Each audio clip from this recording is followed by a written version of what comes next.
Nous sommes dans la banlieue chrétienne d'Erbil, capitale du Kurdistan irakien. Le camp de Marelia est l'un des nombreux camps de réfugiés établis dans la zone pour accueillir les chrétiens d'Irak ayant fui le groupe État islamique. Ils viennent principalement de Mossoul et de ses environs. Pour échapper aux conversions forcées à l'islam, aux taxes imposées par les djihadistes aux populations conquises et même à la mort, ces chrétiens ont tout laissé derrière eux. Ils ont fui et survivent désormais ici, loin de chez eux et privés de tout.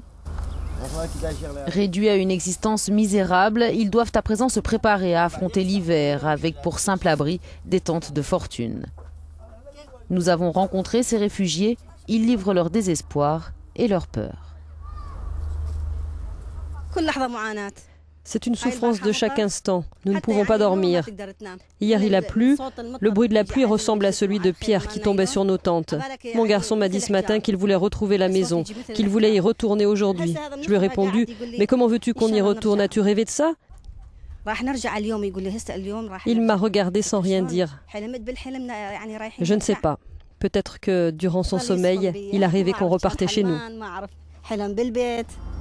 Une tente pour 2 familles. La place manque et les infrastructures sont quasi inexistantes. Ce sont les églises chrétiennes qui assurent comme elles peuvent l'approvisionnement en nourriture et en eau. Elles proposent aussi des animations pour les enfants et un soutien spirituel. Elles pallient ainsi l'absence d'un soutien suffisant de la part des institutions internationales. Les familles elles-mêmes s'insurgent contre l'inaction de la communauté internationale et des organisations humanitaires. Elles ne comprennent pas pourquoi si peu d'argent est dépensé pour leur venir en aide alors que des sommes considérables ont été débloquées pour lutter contre l'organisation État islamique. La vie est dure ici. Une fois il a plu et nous avons beaucoup souffert.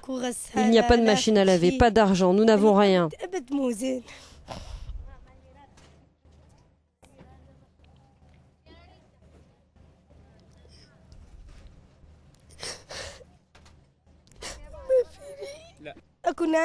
Nous demandons à tous ceux qui nous regardent de loin, sans se préoccuper vraiment de notre situation, de nous aider à sortir d'Irak. Comme vous le voyez, en hiver, l'eau s'infiltre dans les tentes.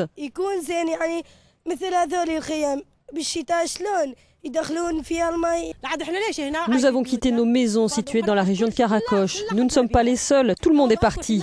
Si nous avions été protégés par les forces internationales, nous ne serions pas venus vivre ici, dans ces tentes.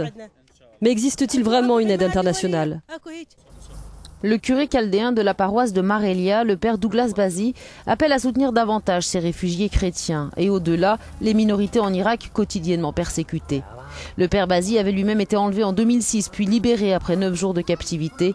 La même année, il avait été blessé dans 2 attentats perpétrés contre son église au nord de Bagdad par des hommes armés.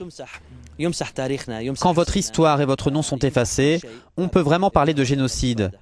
La plupart de ceux qui ont souffert dans ce qui est arrivé à Mossoul sont nos frères yézidis et le peuple chrétien.